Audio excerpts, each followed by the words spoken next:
Hey everyone, in this video, let's talk about whether or not Monday Work Management is free. In order to do so, here we are at my team page on monday.com and we're all logged in. You should be able to see a screen similar to this.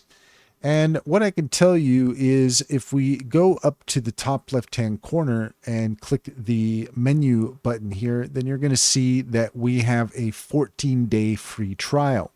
So there is a free trial that you could start off with. And if we go to the See Plans option, then you could see here that we have our basic, standard, pro, and enterprise, and each of those is going to have a different price point for the subscription.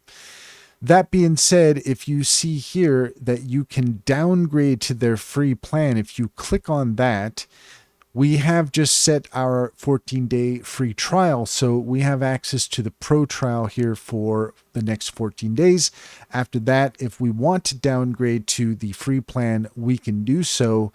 And they do have an ongoing free option. So that's all there is to it. If you found this video helpful, please leave a comment and like and subscribe for more helpful tips.